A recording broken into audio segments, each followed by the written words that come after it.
Olá, seja bem-vindo ao podcast 45 do Primeiro Tempo.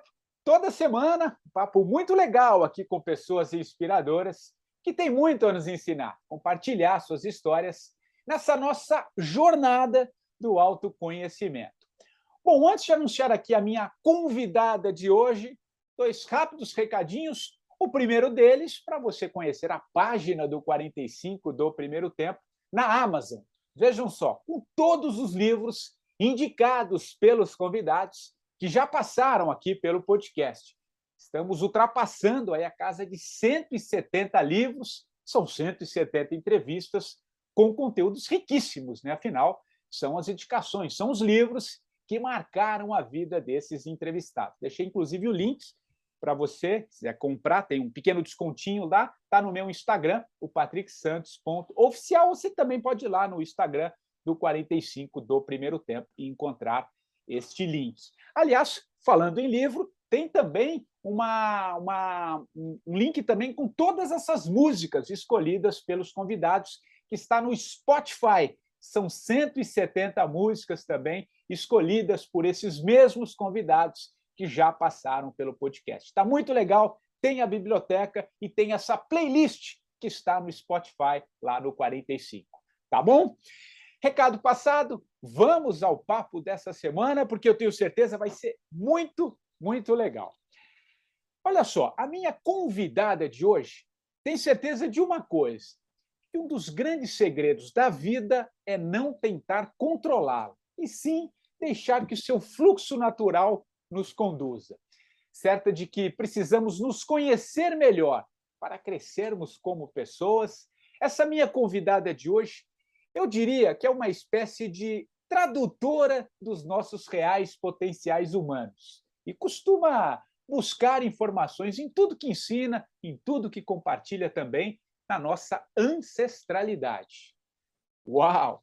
Eu estou falando da Flávia Lippe, jornalista científica, escritora, neurocientista, fundadora do IDHL, Instituto de Desenvolvimento Humano Lippe, e que talvez muitos de vocês também vão se lembrar de um sorriso mais largo, assim, que a fez conhecido, inclusive, do grande público, ali nos anos 90, quando foi apresentadora do programa Repórter Eco, na TV Cultura. Programa que eu assisti inúmeras vezes, perdi as contas, conheço a Flávia desde esse período e sou jornalista como ela também. Pô, Flávia, que legal tê-la aqui no 45, querida. Que honra, que satisfação. Cara, eu que fiquei muito emocionada, viu? Porque primeiro que eu assisti os seus programas, né, do seu podcast, e eu falei, nossa, ele encontrou uma maneira de compartilhar a paixão pela vida. É, E isso me tocou muito, muito, muito. Então, estou muito feliz de estar aqui. que legal, que legal. Paixão é isso, né, Flávia? Paixão pela que eu sinto também, viu? Vou compartilhar contigo. A mesma paixão assim que você tem, em tudo que você vem vivendo, né? Eu confesso a você que a gente não se conhece pessoalmente, mas eu te conheço muito antes de você me conhecer aqui, como eu disse na TV Cultura.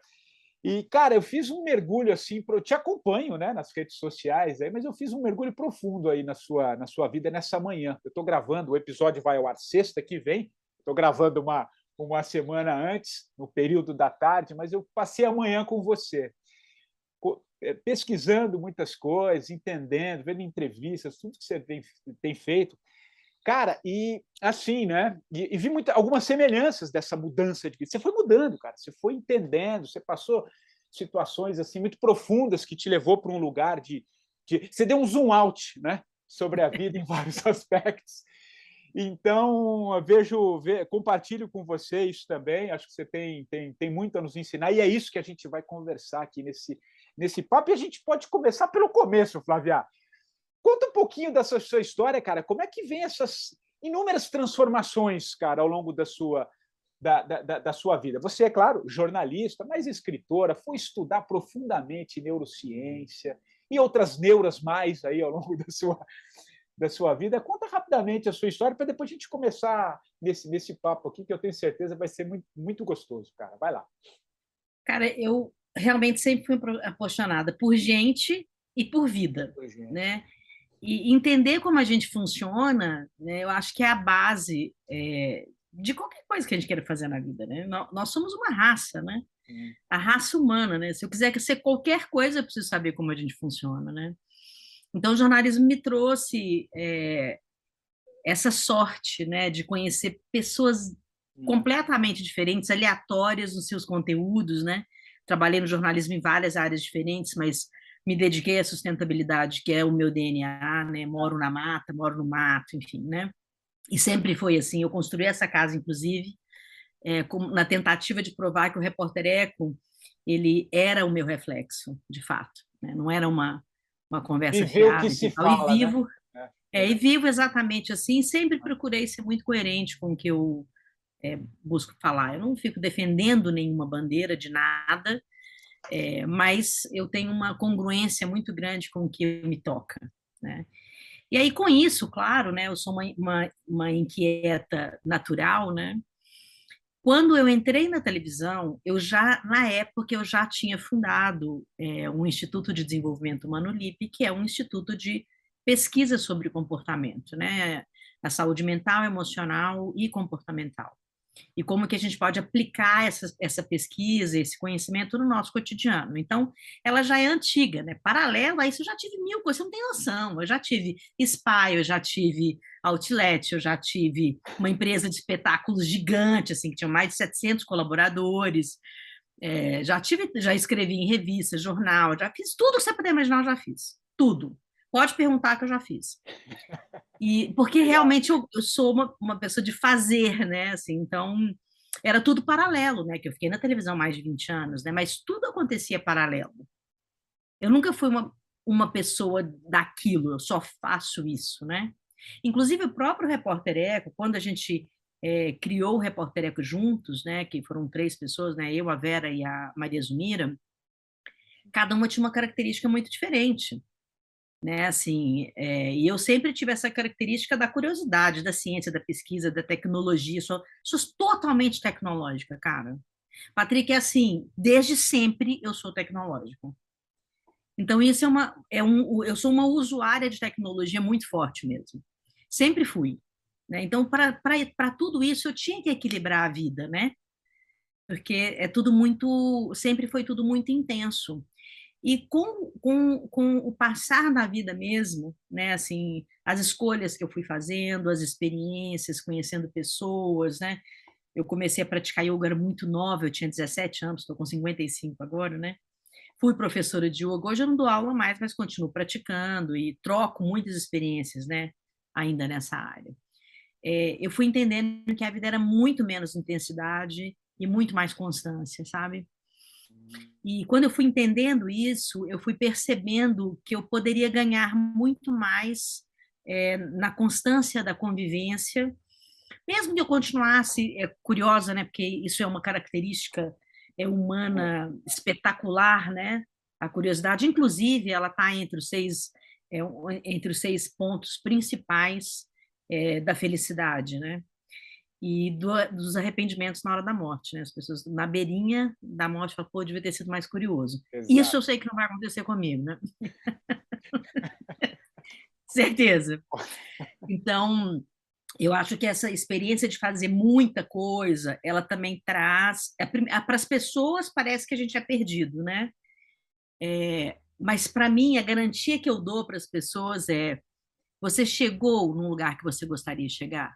Porque eu cheguei, né? Eu estou no lugar que eu plantei, né? Eu plantei poder falar de muitos assuntos e gostar de muitas coisas e estar confortável com isso. Né? Porque eu acho que o grande problema das pessoas olharem quem é muito curioso e aleatório, né? Que parece que você tem uma vida randômica e que você nunca vai parar, né? E as coisas não são bem assim, né? Eu brinco que até Buda fugiu de casa, não é verdade? Até ele foi, né? A curiosidade fez com que ele caminhasse tantos mundos, né, diferentes, né? Então, eu tenho essa tranquilidade hoje de saber que a minha caminhada de tantos assuntos é só a minha grande paixão pela raça humana mesmo. Eu consigo encontrar uma pessoa na rua, parar para ouvi-la. Entende? Ela pode contar a história dela. Primeiro, ela não precisa ser uma pessoa especial, que as pessoas reconheçam como especial, né, como ícone de alguma coisa. Eu já fiz vários tipos de ótimos relacionamentos com pessoas totalmente aleatórias, no ônibus, no metrô, no Uber, na escadaria do shopping, num corredor qualquer que tem uma pessoa que me pergunta uma coisa e pergunta outra coisa, e quando eu vejo, eu estou ouvindo a história da vida dela. Eu acho que isso só é possível se você tem essa entrega, né, da curiosidade e do respeito, de saber que estamos todos na mesma caminhada e que algumas vezes você vai ouvir histórias que não são as histórias que você procurou para ouvir, né? Mas que apareceram para você e te ensinaram alguma coisa com isso. A gente se encontra no outro, né, Flávia? A gente se vê no É, outro de alguma maneira, né? muito. Acho que isso E em todos, né? Porque nós somos é isso. idênticos. Todos, em qualquer Todos, parte do mundo, né? Qualquer nós lugar que somos uma raça humana. Essa é a os nossa raça. dramas, as alegrias, Sim. tudo aqui em qualquer parte do mundo, né? É interessante É. isso. E quando a gente tem oportunidade de ouvir, né, você tem uma oportunidade muito grande de aprender. É isso. Né? Muito, claro que a gente aprende falando, né? Quando a gente está ensinando, a gente está aprendendo. Mas quando a gente está ouvindo, a gente tem a oportunidade de mudar. É. Mudar paradigmas, mudar opiniões, né? Mudar olhares, né? E compreender essa urgência, eu acho que é uma das dádivas de ser curioso e de ser aleatório, né? Ô, Flávia, sem dúvida. E esse processo, né, esse caminhar pela vida, né, essa curiosidade que você foi tendo e essa busca, digamos assim, por um lado mais espiritual, no sentido de transcender um pouco, né? Acho que isso é nítido no teu trabalho. E o que eu acho muito interessante no que você faz, você tem essa busca, como eu disse, por um lado mais sutil, por um, sabe, por um outro campo que acho que está muito em voga, as pessoas estão tentando buscar isso de alguma maneira, e ao mesmo tempo você aterra, né? E o que eu quero dizer é o seguinte: você traz para o dia a dia mesmo, para as nossas realidades, para os nossos dramas humanos, né? Que não são poucos, né? Enfim, que a gente pouco se conhece, né? E você fala muito isso. O teu caminho é levar a gente a se conhecer mais, né? Em tudo que você faz, usando todas as ferramentas, neurociência, todos esses conhecimentos. Mas o que eu quero dizer, continuando um pouco na sua trajetória. Que momento que você foi sentindo isso, assim, que você conseguiu fazer um pouco essa junção? Porque é muito natural, a pessoa ela está lá, ela está sempre fora. Sabe, aquelas pessoas, porque sou paz e amor, eu estou sempre fora, né? Eu me retiro e vou buscar essa compreensão interna sempre fora. Ou, ao mesmo tempo, é aquele que só acredita nas coisas racionais, aquilo que a ciência prova, aquilo que eu posso ver, né? Você achou um link aí entre essas duas coisas. O que eu quero dizer é o seguinte: que momento que você foi entendendo, fazendo essas conexões, e como que isso foi operando na sua vida, no seu olhar sobre as coisas? No que você foi sentindo? Eu sei que depois você poderia falar que você teve um problema de saúde que acho que te trouxe ainda mais para essa compreensão. Até separei uma frase aqui que eu achei bem forte. Enfim, queria que você fizesse essa junção desses dois campos do conhecimento com a sua vida, porque a gente aprende fazendo, a gente aprende vivendo, a gente aprende, né? E acho que é isso que eu acho que é muito rico na sua história. Vai lá. Patrick, assim, vai soar muito arrogante para algumas pessoas e muito claro para outras, né? Mas eu acho que eu tive um merecimento muito grande de onde eu nasci, né? Eu nasci numa família onde a minha mãe, ela é artista plástica e administradora, então ela conseguiu unir a cor aos números, né? Ela dá cor ao que é pragmático. E o meu pai, que é psiquiatra, e sempre motivou em mim a relação humana, né? E a relação com as pessoas que mais precisam. Então, eles mesmos, assim, muitas vezes eu recorri à memória deles, né, para saber da onde eu vim, né? Assim, o que marcou mais a minha história como ser humano nessa terra, né? E pude fazer isso mais ainda em 2017, quando realmente eu quase morri. Mas eles falam, eles contam para mim, outras pessoas que convivem comigo, né? É que quando eu era bebezinha mesmo, aos 6 anos de idade, eles tiveram o primeiro lampejo de que a convivência com o ser humano, para mim, ela tinha um poder, né? E eu tinha um desejo muito grande de equalizar a vida, né? Assim, que todos pudessem ter uma vida melhor. E era muito nova, é uma criança, né? E essa história é uma história muito linda, porque quem me relembra essa história, a maior parte das vezes é a própria Kênia que viveu essa história comigo, que é uma criança um pouco mais velha do que eu na época.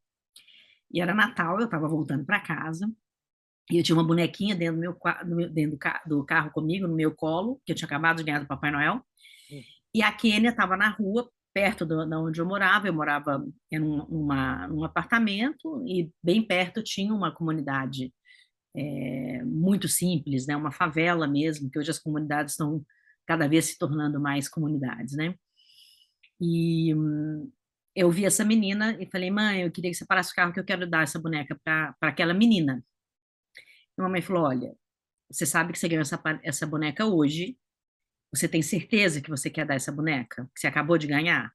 Eu falei, tem, eu tenho certeza, porque aquela menina, não, o Papai Noel não passou na casa dela. E aí a mamãe parou, com todo o carinho que ela sempre teve, assim, com as minhas presenças de ação, parou o carro, eu dei a boneca para a Kênia e falei, Kênia, você quer ser minha amiga? E a partir daí ela se tornou minha amiga e conviveu comigo toda a vida. Uau. E ela morava nessa favela.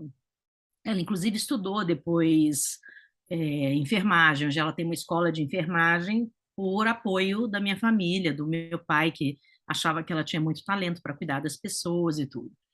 E a Kênia é a pessoa que me lembra muito, todas as vezes, como eu comecei. Né? E eu acho que esse é o começo. Foi o começo do empreendedorismo, foi o começo do olhar do outro, o começo da sustentabilidade humana, da sustentabilidade do planeta. Então, assim, acho que eu tive um merecimento, uma bênção, uma sorte de ter sido acolhida no nascimento, numa família que abriu as portas para os meus pensamentos também, né? E eu sei que daí para frente eu sempre gostei de ser científica, porque o papai é um médico, é um Psiquiatra. cientista, né? Mas eu sempre gostei da vida, da arte, da cor, da troca, da experiência. Então eu tive a oportunidade de juntar essas coisas. Claro que aliás, eu acho que foi muito difícil a minha vida, muito difícil. Aparentemente não, né? Então você nasceu assim, né? Mas é muito mais difícil você se colocar no mundo quando você sente muito profundamente a vida, Ah, é verdade. né? Então, assim, eu criei, É eu paradoxal, acho que tem, é paradoxal, mas tem é muito. muito paradoxal, né? Então, assim, as minhas experiências sempre foram, quando eu realmente criei o Reportaria com as meninas, o que eu mais queria é que as pessoas soubessem que a vida é linda e que a gente podia viver nesse planeta em harmonia, né? Todo mundo junto, né? Isso é um paradoxo muito grande com a própria televisão, com o assédio, com o excesso de trabalho, excesso de crítica, excesso de necessidade de beleza, né? Eu sou de uma época de assédio assim generalizado, né? Não sei como que foi isso para você, mas a televisão nesse período eu tive muita sorte, conheci pessoas incríveis, mas sofri assédio. Eu sofri assédio na minha profissão, eu sofri muito assédio. E aí começou o entendimento também de que eu queria controlar as reações, os sentimentos, as histórias, né? E eu tenho uma personalidade super forte, né? Que assim, hoje eu sou assertiva, mas eu já fui a brava, a pessoa, ela é muito masculina, né? Assim, eu já fui isso, né? Já me colocaram em muitos pacotinhos diferentes, né? E, inclusive, o pacotinho, como que uma pessoa dessa pode ser espiritualizada? né? Como uma pessoa dessa pode se dedicar ao monastério, né? Enfim. Então, essa necessidade de colocar a gente em quadradinhos, É. em posturas Compartimentar, né? específicas, é muito sofrimento também, né? É muito sofrido isso também, né? E eu acho que aí eu fui cada vez mais entendendo que a constância era melhor do que a intensidade, de que as coisas eram como eram, mas eu ainda não tinha concretude, né? De, de, de saber que isso, libertar a vida é necessário, né? Deixar a vida ser, né? Hum, Sem que eu queira que ela seja aquilo que eu organizei na minha planilha, exato, exato. né? É, Nas minhas metas, né? Porque eu sou pragmática, eu sou hiperorganizada, eu tenho lista de tudo, enfim. E hoje eu até brinco que as minhas listas elas são muito mais para as coisas saírem de dentro de mim do que para que elas se realizem. tem sentido. Porque aí elas não me ocupam, entende? É. Então eu faço listas, que eu amo fazer listas, então eu faço lista de tudo, tá tudo organizadíssimo, mas só para que saia de mim e que eu não tenha que cobrar isso de ninguém e nem de mim, porque já saiu de mim, né? É uma libertação assim para mim, né? Eu fico vendo assim a gente está num momento tão essencial de assumir a gente no universo, sabe? De assumir o nosso lugar, né? E isso é muito espiritual. Quer seja dentro da concretude de um ambiente corporativo, quando eles têm coragem de me contratar, né? Ou quer ser. Até porque essa congruência que você falou no começo aqui do nosso papo, que te realiza e que te faz, é isso, né? E é É. legal. E você vem percebendo isso, Flávio? Não interrompendo Olha, o seu raciocínio, porque eu quero que você volte aí não, na. eu percebo, É, sim, eu tenho sido contratada para empresas que são meritórias, sempre muito by the book mesmo, da tradição do corporativo, e tenho sido contratada para conversar sobre coisas que são que incomodam, mas que vão fazer essa roda tá. girar num fluxo melhor para quem escolher trabalhar. Porque a questão da saúde mental, ela antes eu falava para o nada, né? Eu Hum, falava de saúde mental para o além, eu falava de sustentabilidade para a parede, né? Era uma coisa, era para sair de mim mesmo, né? Hoje não, hoje virou uma necessidade, de fato, as pessoas falarem, né, sobre saúde mental, saúde emocional, sobre relacionamento, né? E é fundamental que a gente entenda que agora a gente pode curar a nossa pior ancestralidade e, hum. ao mesmo tempo, assumir a nossa melhor, né? Honrar, né? A nossa maior ancestralidade, né? E isso vai acontecer em qualquer ambiente de trabalho. Não vai acontecer só no empreendedor ou no profissional liberal. Vai acontecer dentro das grandes corporações também, porque somos da raça humana, né? Mesmo que eles se considerem um objeto aleatório do mundo, eles são raça humana e são iguais, né? Ô, Flávia, te interrompendo aqui, mas eu acho que eu quero fazer um link disso que você falou com algo que eu vi você dando uma entrevista e que eu acho que com seus estudos profundos sobre neurociência, sobre essa busca da ancestralidade, eu queria te ouvir, eu queria estender um pouquinho isso que eu ouvi. Você fala o seguinte numa entrevista que eu li: acho que o fio que liga a minha vida nesta vida só é possível graças às muitas experiências guardadas nas células. Você usou essa informação. Sinto quem eu sou através dos meus antepassados. O que eu quero dizer com essa frase? A partir disso que você acabou de responder aí na resposta anterior, e baseado nos seus estudos. O que a gente traz? O que está na gente? Às vezes a pessoa quer mudar, ela tenta algumas coisas, ela não consegue. Tem coisas que estão armazenadas em algum campo aqui que não é possível ali. Sempre é possível, mas não consegue enxergar como opera essas mudanças num mundo que está cada vez mais, como você falou há pouco, se ampliando, né? Trazendo novos olhares, novos conceitos, nova vida, né? Um novo olhar sobre o mundo, de alguma maneira. Então, eu queria muito trazer esses seus conhecimentos científicos do que você estuda, o que a gente traz, que a gente precisa ir deixando, e olhar para essas coisas para que a gente consiga operar algumas mudanças e ver um mundo melhor. Porque acho que foi uma resposta que você deu a uma pergunta sobre... acho que o Lipe é italiano, você tem um quê de chinês também aí na tua ancestralidade, enfim, acho que era só para te contextualizar essa resposta, foi alguma coisa que você estava dizendo sobre seus antepassados. Mas eu até anotei aqui, porque eu quero muito que vocês tentem trazer para a gente de uma forma, com seus conhecimentos, o que a gente está trazendo ainda, cara, que a gente ainda não está conseguindo de ancestralidades, que a gente tem que honrar, como você muito bem descreveu, honrar. Mas é um honrar também olhando a nossa história, olhando para frente. Enfim, uma pergunta um pouco longa, mas acho que você conseguiu captar aí. Não, sim. Patrick, primeiro eu queria só apontar uma coisa importante, que como somos jornalistas, a gente busca a verdade, né? Claro. Eu sou uma especialista em neurociência. Não é... Eu não sou uma neurocientista ligada a nenhuma instituição.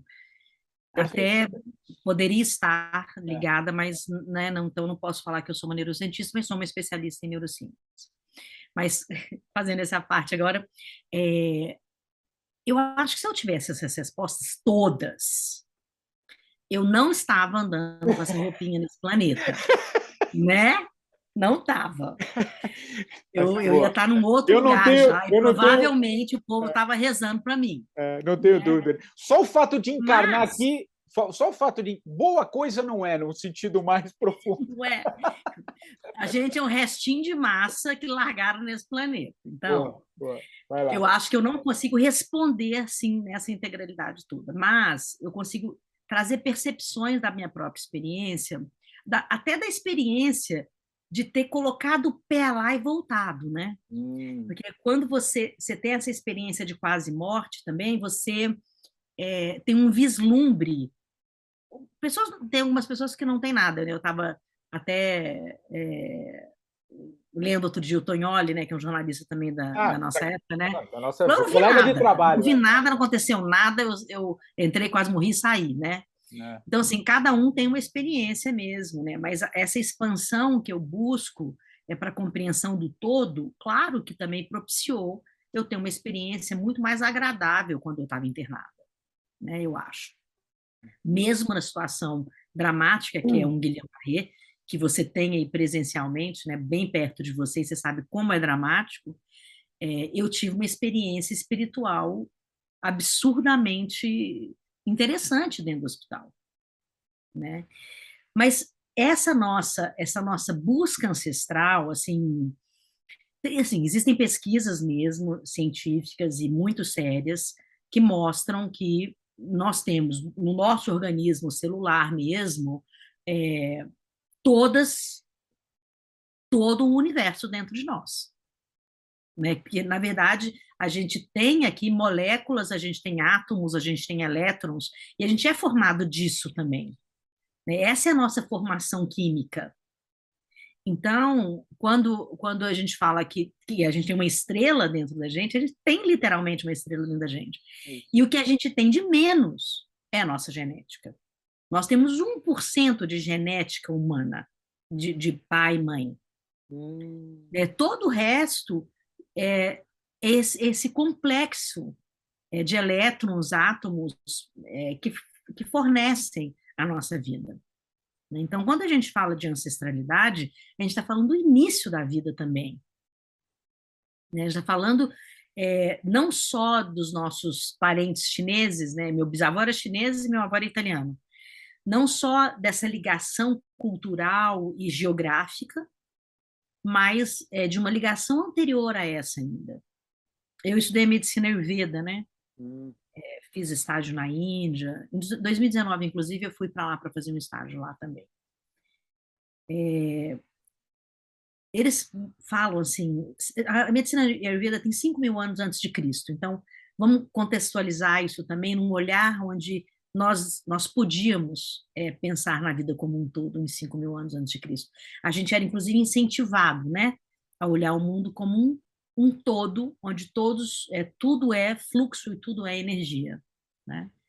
A gente foi tentando concretizar cada vez mais a vida é pela necessidade mesmo de ter certeza que nós existimos, né? Mas, de fato, se a gente for ter uma vida espiritual e cada vez mais pesquisar de onde nós viemos, nós somos seres espirituais, emocionais, tentando desenhar um mundo prático e pragmático para a gente poder se encontrar. E a gente pode falar de neuroeconomia, de neurociência social, que a gente precisa disso também para se estabelecer como raça, né? Nosso país está aqui, nossa raça está aqui, né? Porque se você vai ver a história da humanidade mesmo, era um mundo inteiro, assim, né? Você fala hoje do Nepal, você estava falando, se você for separar o Oriente ali, né? Era tudo uma coisa só, até chegar na Turquia, né? Era todo um espaço, como esse espaço todo era um só também. Então, a gente começou a dividir isso socialmente, politicamente. Mas a divisão não existe na nossa ancestralidade. Existe a nossa experiência como potência humana, como raça, né? E essa nossa experiência a gente tem que honrar, porque quando eu escuto os mantras, quando eu começo a ler Bhagavad Gita ou os grandes livros sagrados, a Bíblia, né? Dizem que eu sou a maior rezadeira do mundo. O que eu ganho de livro sagrado é uma coisa impressionante. E eu ganho e leio, né? Porque eu acho super importante entender por que a pessoa me presenteou com aquilo que ela acredita. Né? A pessoa te dá um Alcorão e você fala, tá, obrigada. Tipo, né? Eu leio. E é incrível como são todos iguais. Só existe uma verdade, que nós somos todos iguais. O que acontece com esse resgate e essa honra da nossa ancestralidade é como que a gente vai construir um caminho onde a gente pode entender que a raça humana é uma, que os nossos desejos são todos os mesmos, todos, de todas as pesquisas, os nossos dramas são os mesmos, nossos desejos são os mesmos, os conflitos são os mesmos. A aplicação disso é que tem sido diferente. Mas as necessidades são iguais. A gente sempre está falando de poder, necessidade e pertencimento. Em qualquer época da vida, a gente está falando disso. Pode ser o poder espiritual de tocar a alma do outro, como pode ser o poder político, econômico, enfim, né? Então, quando a gente olha para essa experiência cravada na nossa pele, é a gente só lembrar que nós já fomos pó. E nós somos estrela, né? Nós somos pó cósmico, concentrado e que faz esse formato. Mas a gente não é nada diferente do pé de uma mesa. Nem da montanha, nem do cachorro, nem nada. Nós somos cósmicos, totalmente cósmicos, né? Então, claro que quando eu vou falar no corporativo, eu trago para eles a experiência emocional de ser essa molécula, né? De ser essa célula e que ela pode ganhar dinheiro, ela pode construir prédio, ela pode criar grandes guerras ou grandes encontros, né? Mas a gente continua sendo pó cósmico, cientificamente. Né? Não tem nenhuma invenção de nada. Né? Eu inclusive vou indicar um livro interessante aqui depois, que é de um cara extraordinário, um cientista extraordinário, e que cavuca a história da nossa ancestralidade com muito poder, né? De mostrar essa nossa existência. Então, todas as vezes que eu sinto uma dor, é uma dor ancestral. Né? Eu estou sentindo um medo da humanidade, de tudo que a humanidade vem sentindo medo. Não é um medo isolado. Né? Nossa, eu estou com medo de não conseguir fechar um contrato. Não, estou com medo de passar fome. Perfeito isso. Né? Eu estou com medo de morrer, de sentir dor. É um medo ancestral. Se a gente for mais próximo ainda, não tão distante, né? Mas se for um pouco mais próximo, se a gente chegar nas cavernas, qual era o medo que eles tinham? Eles tinham medo de ser morto, ser caçado. Eles tinham medo da escuridão, porque era onde estava tudo que ele não conseguia, não era palpável, nem conseguia tocar. Então ele tinha medo do básico. Ele tinha medo da fome, ele tinha medo da falta de sono, ele tinha medo de perder, né? E era isso. Nós somos isso até hoje. Até porque o nosso cérebro, ele é de milhões de anos, rodando um software de milhares, tentando fazer download de hoje, De hoje. né? E o hoje, gente, o hoje é uma grande oportunidade. Hoje é uma grande oportunidade. Não existe nenhum relacionamento humano sem conflito. Concordo plenamente. E o conflito, se ele for olhado com a sua potência de solução, né? Ele nada mais é do que a mesma coisa: poder, pertencimento e essa sensação, né, que você tem a todo momento, né, de ser ouvido pelas suas necessidades. Se brigar que a cama está mal feita ou brigar por um país, é a mesma coisa. É sempre a mesma coisa. E quando a gente entende que os conflitos estão na raiz da nossa história e que eles são inerentes à raça humana, aí a gente se apaixona pela vida. A gente está numa experiência de viver aqui nesse planeta.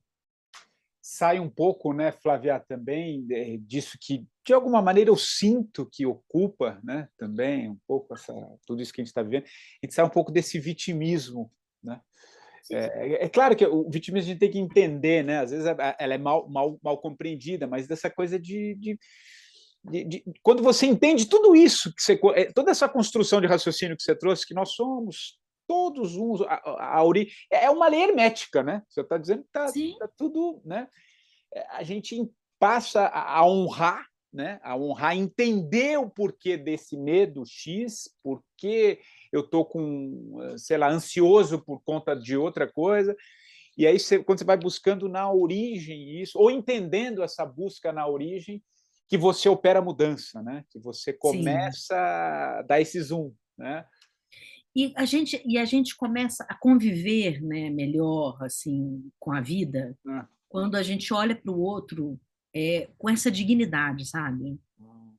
Eu não acredito que tenha ninguém, assim, ninguém que saia da sua casa com vontade de destruir outra pessoa. Existe uma distorção do bem e do mal, existe uma necessidade de separar os temas, né? E quando a gente olha com dignidade essa necessidade, esse pertencimento, né? Qualquer pessoa, ela está buscando o básico. Ela quer pertencer, ela quer falar daquilo que ela está sentindo, ela tem uma necessidade específica e ela quer colocar aquilo na vida. Ela é isso que, assim, assumir o nosso lugar no universo é isso. E todo mundo quer assumir o seu lugar no universo. O Fábio, não, perfeito. Mas como é que você vê isso nesse momento como humanidade? Assim? A gente acabou de passar por uma pandemia, né? Depois já emendamos com uma guerra. Enfim, existem outras guerras pequenas no outras universo, guerras acontecendo ao mesmo tempo, ao mesmo tempo, enfim. A gente está num ano de eleição, essa polaridade, né? A polaridade. Tá cada vez mais acentuado, né? Que correlação que você faz um pouco desse momento que a gente vive com essas coisas também que estão acontecendo, que parece que nos tira, não é que nos tira, também é tudo onde você quer olhar, né? Se você quiser focar para cá, foque, porque tem outros mundos acontecendo que não é aquele das 8h30 da noite, né? Enfim. Os feeds são muito diferentes, né? Dependendo de onde você olha, né? Então, como é que você vê um pouco esse momento de tantas coisas que aparentemente não, estão acontecendo de fato, mas que também tem outras coisas acontecendo? Patrick, assim, eu acho que é dramático, né? Porque nós somos humanos, a gente está vivendo um drama um ano todo mundo junto, mas também é a oportunidade, né? É. É a oportunidade do conflito, né? A gente tem que aprender a aprender com o acontecido, né? E aprender significa também silenciar e para ouvir a verdade, né? Eu tenho sentido assim uma tristeza muito grande. Acho que travou, né? Não, para mim está chegando. Voltou, Ah, você travou, mas eu estou te ouvindo. voltou. É. Eu tenho sentido uma tristeza muito grande assim em ver que as, as pequenas coisinhas da verdade, do que é verdade, elas estão sendo substituídas pela mentira, por um desejo muito grande de ser reconhecido. Então, às vezes, numa conversa boba, banal, existe uma mentira desnecessária, né? Toda mentira é desnecessária, mas existem conversas sociais, né, que a cada minuto aí surge uma manifestação não real, para que a sociedade consiga andar. Mas a mentira do seu posicionamento, né, de ter que estar ali no lugar mais importante das redes sociais, ou ser reconhecido por aquilo ou aquilo outro, ter que criar uma persona para ser comprado ou É, vendido, né? Eu acho que isso me entristece. muito. Acho que a todos, né? Costumo dizer que a gente vive. Porque quando a gente chega nesse ponto, nós precisamos mentir para ser reconhecido. Mentir para ser reconhecido é não assumir o seu lugar no universo. E a gente realmente polariza as conversas, né? E eu polariza os temas, polariza as posições, né? Eu estava conversando com uma empresa de personal branding, né? E ela falou: você não pode ser aleatória, você tem que falar de uma coisa só. Eu falo, você quer me matar? Sou Porque então você eu já matar morri. quem eu sou, né? Exato, eu sou igual. É matar quem eu sou, né? É, é, E então eu vejo esse momento um momento de oportunidade e um momento de muito cuidado com as necessidades humanas, porque também só existe essa polaridade pela necessidade que sejam cumpridas, né, o básico da sobrevivência de cada um nesse planeta, né? Então tem muita discussão, mas o básico da vida, né, amar, ser educado, ser gentil, ser empático, isso saiu do lugar principal que deveria estar.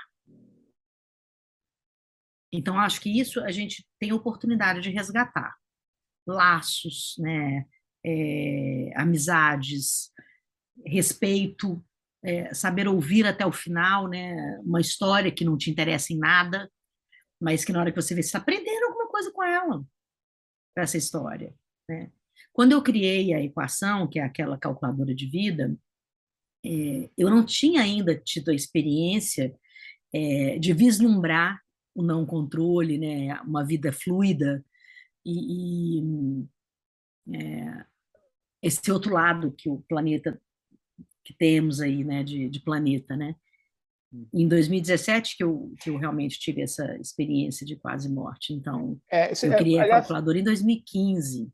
ah, tá. E a coisa mais interessante, né? E depois eu fui estudar para poder entender a calculadora, né?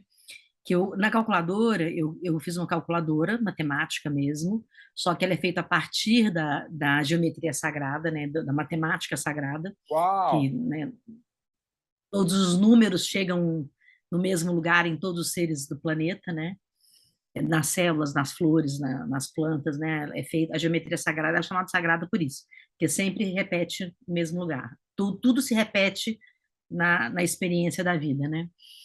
E aí, quando eu criei essa calculadora, foi muito interessante que eu criei a calculadora com com os temas que traziam mais felicidade. Quanto mais eu fui pesquisando, eu fui descobrindo que a felicidade e a plenitude, elas são parte de uma experiência de quase morte. Por quê? No leito de morte, das maiores pesquisas, as pessoas falam 6 coisas. Elas falam, por que que eu não vivi cada instante, né? Viver o aqui e agora. Por que que eu não fui curioso? Devia ter sido mais, apostar no desconhecido, né? Por que que eu não fiz coisas que eu gostava, investi tempo nas coisas que eu gostava? Por que que eu não fui mais generoso? Por que que eu não cultivei os meus relacionamentos? E por que que eu não cuidei do meu corpo, da minha saúde, da minha experiência como ser humano, né? E é muito interessante porque essa é uma experiência espiritual. Quando você consegue viver essas 6 coisas durante a vida, quando você chegar no final dela, você não vai ter esses É, arrependimentos, né? E por que que a exato, gente não pode fazer enquanto está vivo? Por que que a gente tem exato. que esperar para quase morrer para fazer essas perguntas? Então, a ideia da calculadora de vida sempre foi essa: é fazer essas perguntas agora e se apaixonar pela vida agora, né? E colocar todo dia um pouquinho disso na vida, né? Porque com isso você vai cultivar essa experiência espiritual no mundo real. Que não tem problema, todo mundo está numa experiência espiritual no mundo real. Só que uns contam que estão, outros não contam. Uns já descobriram que são e outros ainda não, né? E quando alguém fala para mim, nossa, eu sou totalmente racional, eu falo, sei, porque ninguém é, ninguém é, né? É, Nós somos totalmente emocionais, né? exatamente. É que a gente vai Nós criando podemos gestar melhor a gente vai uns colocando essas dos outros, camadas, né? né? A gente vai. A gente pode fazer essa gestão das emoções melhor, mas Exato. dizer que nós somos racionais está muito longe da verdade. O Flávia, você estava falando, né, que em 2017 você teve essa experiência lá no leito do hospital, enfim. Eu queria, se você puder compartilhar um pouquinho, o que, que foi aquele, que experiência que foi essa, né, o que, que mudou ali no seu olhar sobre a vida, o que, que integrou mais, né, acho que talvez essa palavra, o que, que te ajudou a integrar mais esse seu olhar? Conta um pouquinho para a gente, se você topar compartilhar o que, que aconteceu lá em 2017.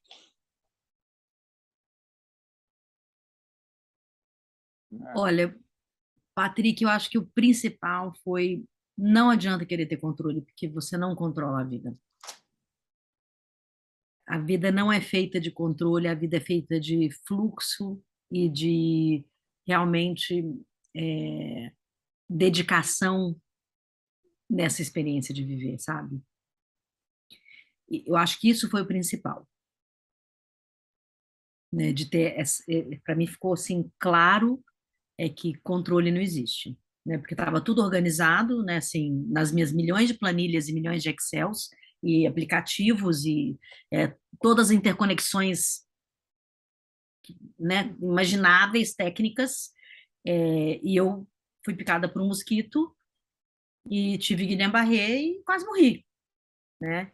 E o mais interessante dessa percepção é assim, eu não tinha como falar, andar, tomar banho, escrever, comer, ler, nada, né? Eu não tinha controle absoluto de nada, nem da minha experiência física, Uau. né? Não, ninguém sabia nem se eu ia voltar a andar, né? Então, nessa você já sabe que você é dependente. E você conhece também o mundo à sua volta nessa necessidade básica, né? Eu tive, assim, foi dificílimo, né? Eu tive que fazer fisioterapia todos os dias para voltar a falar, voltar a escrever, voltar a ler, voltar a andar, né? E é muito interessante. A minha mãe me ensinou a escrever de novo, Uau. né? Então essa experiência também de se tornar um bebê, né? Primeiro um bebê, porque eu não fazia xixi, todas as minhas necessidades, eu tinha uma pessoa comigo fazendo isso comigo, né? Uau. Eu só dormia, a dor era tanta, era tanta, era tanta, era tanta, era uma coisa assim tão inacreditável que eu só dormia se eu estivesse abraçada. ao meu pai, minha mãe. Se eu não, e isso é uma coisa muito bonita também da ciência, né? Que a gente produz ocitocina quando você está abraçado, né? Você produz ocitocina e a ocitocina diminui a dor, né? Então, eu tinha pouquíssimos momentos de sono, e esses momentos de sono eram abraçados ao meu pai ou à minha mãe. Eram momentos que eu dormia. E essa sensação de que não adianta você fazer nada, porque nada vai mudar. A única coisa que eu podia fazer é fazer dentro de mim o melhor lugar.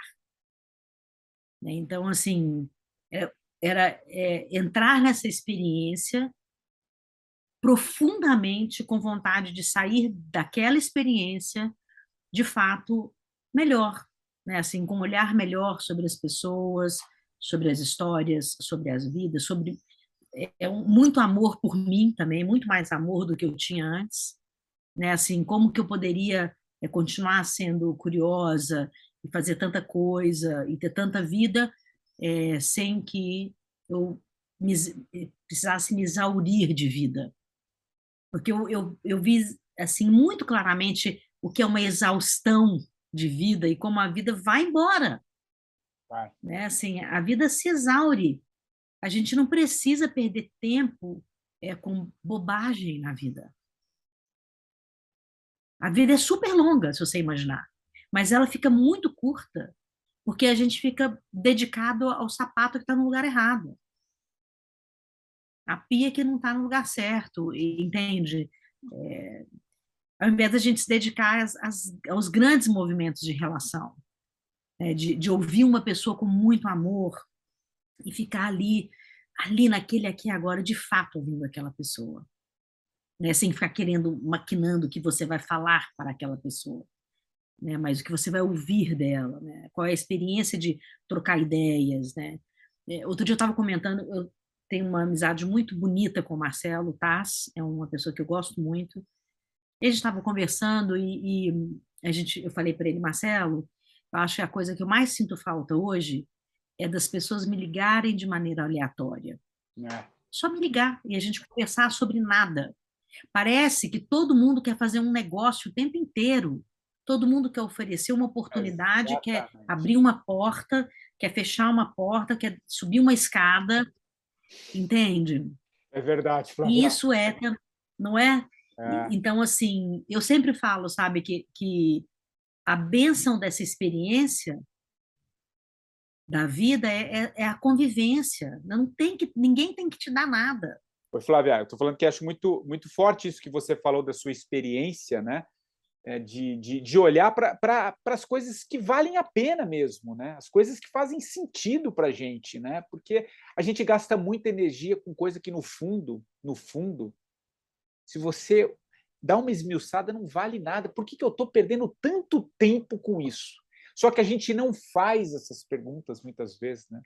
A gente recebe tudo pronto. A gente está querendo as coisas tudo pronto. Eu quero saber o que a Flávia pensa sobre política, eu quero saber o que a Flávia pensa, e eu vou só lá e concordo. A gente não parou para, não se pergunta mais, não, sabe, não investiga, a gente quer tudo pronto. E acho muito bonita essa tua fala, nessa tua experiência, que traz esse olhar um pouco mais profundo. Pô, o que vale a pena, cara? O que não é? O que faz sentido? O que faz sentido? Então, achei muito, muito. Eu fico. Você pode perguntar o que eu penso agora, eu posso mudar até o final da conversa, porque você pode ter Ainda bem, né? Ainda me bem, né? feito pensar de uma maneira que eu nunca havia pensado antes, né? Então, eu não sou a mesma pessoa desde a hora que eu sentei aqui, né? Exato. Desde o momento que nós começamos essa conversa até agora, eu já sou outra pessoa, É, né? Você já me fez refletir sobre outras coisas, né? E a gente já criou um laço, a gente já criou uma porta de entrada para o que a gente quiser, exatamente. né? É só a gente fazer uma boa escolha dessa entrada, né? Então, É, essas oportunidades, sabe? E isso é honrar os nossos ancestrais. Isso certamente é honrar os nossos ancestrais. É essa urgência que a gente tem hoje de ser, né? Seja, sabe? Se não confronte as pessoas para você ser. Porque quando você está sendo, você não precisa confrontar. Exato. Você está no fluxo, né, daquilo que você está assumindo como lugar no universo, né? Buscar essa plenitude é a única coisa que todo mundo quer, né? Não tem outra coisa. Ninguém sai do mundo e fala assim, hoje eu vou fazer R$ 1 milhão. Não, por trás de R$ 1 milhão, essa pessoa tem necessidades muito simples. E no final das contas, a única coisa que ela quer é ser pleno. É isso. Né? Muitas vezes ela fala, eu quero R$ 1 milhão porque eu não quero morrer sozinho, eu não quero morrer de doença, eu quero ter dinheiro para pagar o hospital, eu quero ter uma acompanhante do meu lado, enfim, entende? Ela não quer R$ 1 milhão porque ela quer R$ 1 milhão, ela quer o que Exatamente. proporciona, Perfeito. seja liberdade, seja paz, seja o que for, né? É. Então, quando a gente entende que nós somos básicos, né? Nós somos básicos, muito básicos, né? Uau. E esse entendimento, ele é muito verdadeiro, sabe? Às vezes eu olho para mim, às vezes, e a única coisa que eu falo para mim mesma, eu falo, sabe, cara, você só é um ser humano. Tudo bem, tá tudo bem, tá Tá tudo tudo bem. Né? isso. Hoje não foi assim, amanhã pode ser que seja. Pode ser que nunca mais seja também, porque Exato. e tá tudo bem, tá Tá tudo tudo bem, bem, né? tá tudo bem. Ô, Flávia, a gente está caminhando aqui para o fim da nossa conversa. Estou super curioso para saber que livro que você vai indicar e a música, mas antes eu queria trazer um. Eu queria te ouvir, afinal, somos jornalistas, eu sei que você atuou também durante muito tempo na imprensa, e uma vez jornalista, sempre jornalista de alguma maneira, né? É, Flávia, como é que você está vendo um pouco o trabalho da mídia nos dias de hoje? Assim? A gente estava falando um pouco de polaridades, né? A gente acabou de atravessar uma pandemia. Me deu vontade de fazer essa pergunta. Como é que você está enxergando assim, uhum. o jornalismo de uma maneira geral? Enfim, eu sei que a pergunta está um pouco etérea, mas eu quero saber o que vem para você. Assim. Como é que você está vendo? Com toda É um pouco honestidade, com etéreo, é toda. ótimo. É, mas Ai, ai. eu acho que você entendeu assim a essência do que a gente está vendo aí nas comunicações, no jornalismo, nesse mundo cada vez mais, olha, ou é isso ou é aquilo. Enfim, queria te ouvir, antes para a gente caminhar para o fim. Ó, jornalismo é feito por gente, né? Então a gente começa por aí, né?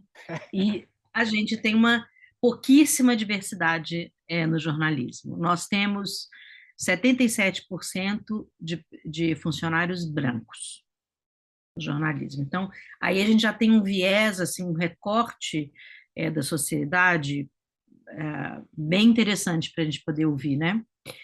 Essa pesquisa, esse número, inclusive, não foi encontrado por mim, foi da Reuters Institute for the Study of Journalism, e eles chegaram nisso. Então, isso já é um olhar, né? A outra questão é, quando você conversa hoje com uma pessoa, a gente está falando sobre a questão da verdade, né? Há pouco a gente falou desse grande desafio da humanidade de ocupar o seu próprio espaço e poder e falar a verdade, né?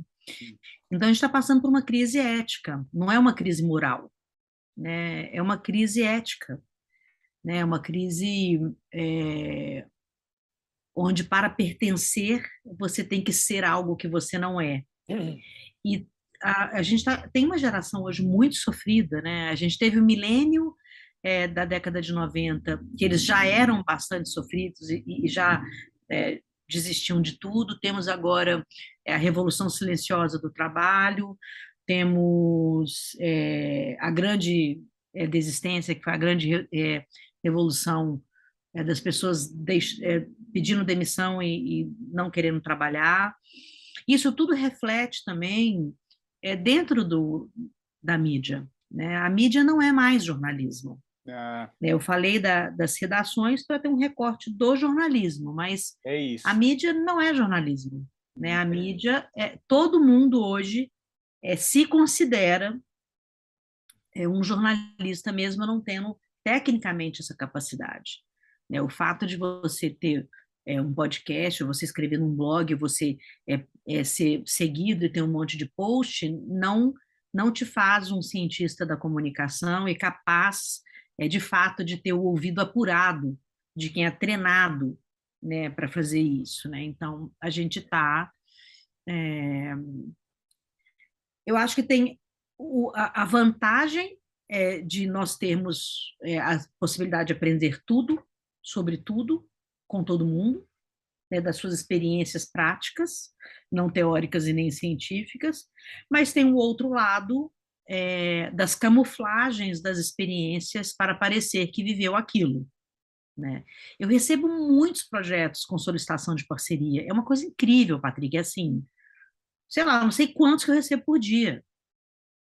E uma coisa que eu percebo é que existe uma ignorância sobre a história da humanidade, de uma forma geral, É. Falta de cultura, conhecimento raso sobre tudo. Então, os projetos, eles também têm, às vezes, esse aspecto, né? Ou então, extremamente oportunistas, né?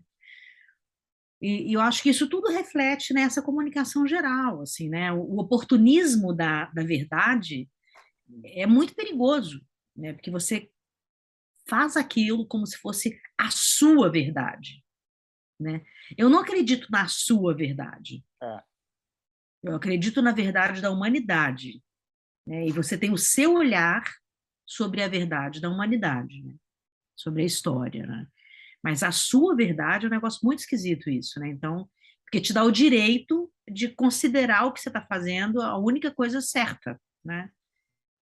Então, eu vejo grandes oportunidades, assim, gente, eu me lembro na minha época da televisão, eu nunca poderia, jamais dar uma opinião, eu não podia escolher a roupa que eu queria usar, eu não podia usar uma roupa, assim, sabe, super feminina, um cabelão, o que for, entendeu, o que eu quisesse, porque era jornalismo, cara, era sem emoção, era uma coisa, né, mesmo no Repórter Eco, porque estava dentro do jornalismo, né, eu nunca tive oportunidade de falar do que eu penso. É porque eu sempre fui muito atrevida, então eu metia isso nas coisas, assim, sabe? Mas hoje não, né? Você vê, por exemplo, a Gabriela Prioli, que eu adoro aquela menina, né, que é advogada, e que tem a La Prioli, tá na CNN, eu adoro aquela menina.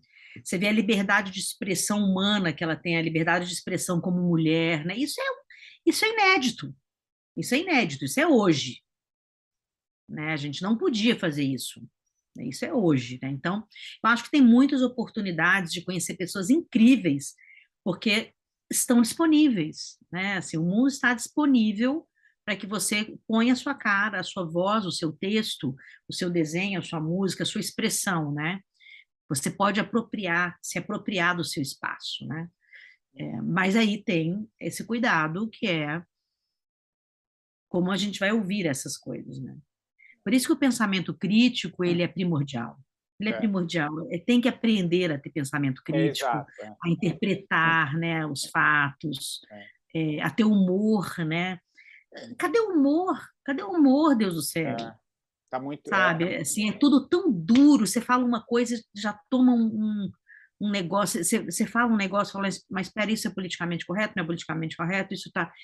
Onde que eu me coloco nessa fala? Entende? Então, eu acho que é um momento, também é uma É, oportunidade, também né? Porque o filtro é um filtrão, que assim, é. eu sou uma pessoa que filtro muito aonde eu vou buscar informação, Acho que esse é um o meu bom ponto. feed é um feed muito, assim, o que eu vejo, né? Por exemplo, não tem nada de política no meu feed, eu nunca É. procuro isso. Se eu quero saber alguma coisa específica, eu vou num centro de pesquisa Tal sobre coisa. ciência política e vou saber o que está acontecendo a partir de uma coisa muito bem pautada, né? É. Mas claro que tem esses vieses, né? Se são 77% do jornalismo branco, tem um viés aí, né? Sem dúvida nenhuma. E é E isso, né? também, claro, no centro de pesquisa também, entendeu? É É. super masculino também, é um negócio, tem um monte de coisa aí acontecendo, né? Filtrar, né? Eu acho que filtrar e acho É. que fazer as perguntas necessárias para você. E não existe Mas você meia sabe de uma verdade. coisa que eu acho super legal, assim, que eu gosto?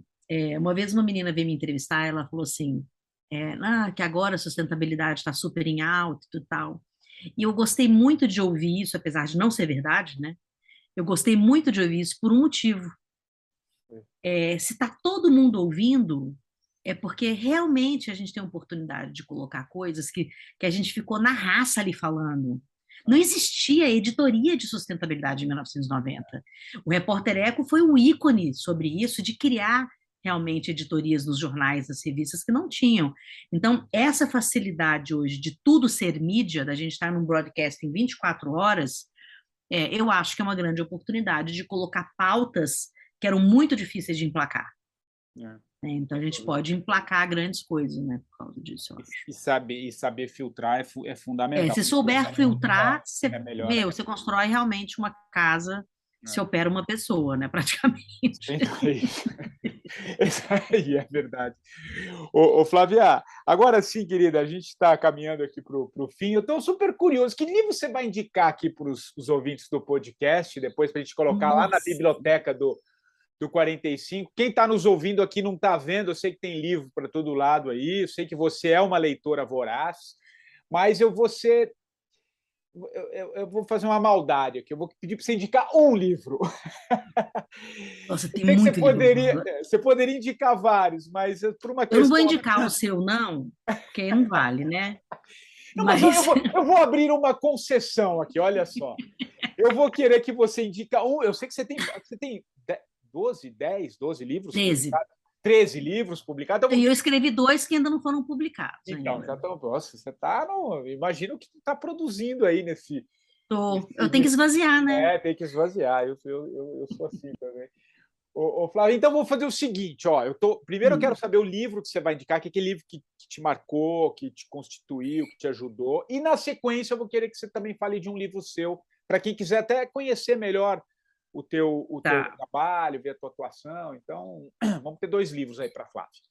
Cara, eu sou apaixonada pelo Siddhartha, né, Ribeiro? Eu ainda sonho em fazer meu doutorado com ele, porque eu sou apaixonada por esse cara. E o Sonho Manifesto, que é esse livro aqui, ó. Olha que coisa mais linda a capa desse livro. Não aparece, né? Mas o livro, ele é lindo. Colorido. Ele é colorido, ele é científico espiritual, né? Assim, e o Siddhartha, ele tem uma paixão, assim, pela humanidade, que é uma coisa... Então, o livro dele, Sonho Manifesto, todos os livros dele são bons, né? Mas o Sonho Manifesto, que é esse último livro que ele escreveu agora, não sei se você leu também o Oráculo da Noite. Oráculo da Noite, dos sonhos, né? Esse é muito profundo. É maravilhoso, maravilhoso. Né? Até pra gente... E o Sonho Manifesto é um livro relativamente pequeno, né? Assim, que as pessoas hoje têm muita preguiça de ler, mas com muita profundidade. Então, eu indico todas as obras do Siddhartha Ribeiro e o Sonho Manifesto, que eu acho que é muito legal. É bem afim de ler, sem dúvida nenhuma. Muito bom. E o teu, Flávia? Os meus livros, como diz o Paulo Tadeu, eu sou a precursora do Twitter, né? Eu criei o Twitter antes dele existir. E vou te explicar por quê. Eu, conversando com o Paulo, eu tinha escrito um livro normal, né? Assim, de páginas, que você passa as páginas, que chama Beleza Natural, que era como você se sentir pleno e belo com tudo que existe dentro de você e da sua casa. Era o auge da sustentabilidade, eu ensinava ser você, né? Esse livro hoje, ele venderia muito bem, né? Porque eu ensinava tudo, desde fazer creme para o rosto com alface do jardim, Beleza Natural. Ele já está esgotado há muito tempo. E aí, na época, né, já era um assunto que, né, em 1990. Eu falei, Paulo, mas eu gosto tanto de escrever, como é que a gente vai escrever para as pessoas que vão ler de verdade? Tive uma ideia. Eu vou escrever o livro em pequenas frases, sem ser aqueles livrinhos de frases, mas em páginas soltas. A pessoa vai ler do jeito que ela quiser. Falou, mas como isso? Uma caixinha com um monte de 100 fichas lá dentro, 100 páginas soltas. A pessoa lê do jeito que ela quiser. E assim eu criei 13 livros nesse formato, que é dificílimo de escrever, porque eu tenho que ser muito concisa na ideia e fazer com que a pessoa tenha grandes reflexões a partir disso. Né? O último já é um best-seller também, a gente já está na 3ª edição dele. Deixa eu ver se ele está aqui. Que legal, que legal. Deixa eu ver aqui. Ó, esse aqui, por exemplo, esse não foi o último, mas foi o penúltimo. Esse aqui já está na 4ª edição, que é o Inteligência Relacional. Inteligência É. relacional. Esse aqui é bem legal para esse momento, né? E ele funciona dessa maneira, são sempre eu faço em formato de pergunta, né, para a pessoa usar um pouco da possibilidade de se questionar a respeito do próprio pensamento. Que legal. E falo desse assunto, eu só falo de um assunto específico em cada livro, só que é em formato de páginas soltas. Uau, né? que Então, novidade. esse é um deles. Fiquei bem curioso também. Nossa, muito, É muito, bem interessante, muito legal, assim. muito legal, muito legal. Ele cria muitas reflexões, Claro, né? Você escreve o seu próprio livro a partir do meu livro, porque eu aconselho as pessoas a lerem o livro com um caderno na mão. E elas vão escrevendo a própria história a partir das indagações desses temas, né? É porque a gente se lê, né? A gente se lê no livro que a gente está lendo. Não é? Né? Isso é muito legal. É. Muito legal.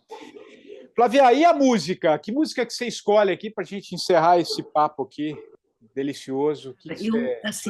Eu vi que você falou de mantras, que você gosta de mantras. Eu escuto muitos mantras, né? Porque eu adoro mantras, de fato, muitos. E eu acho que tem alguns mantras que são na verdade, eles são mantras que viraram músicas, né? E tem pessoas que cantam aí, né? Tem cantores que cantam mantras misturados nas músicas, né? Então, eu tenho que ver o nome do mantra, né? Para você buscar depois aí para você colocar. Aí, se qualquer coisa você me manda, depois eu coloco. Mas vamos encerrar eu te mando. Mantra, então. Maravilha, maravilha. Tá, eu vou te mandar, é um mantrazinho, é uma coisa legal, assim. E eu te mando que tem alguns que realmente marcam muito a gente, né?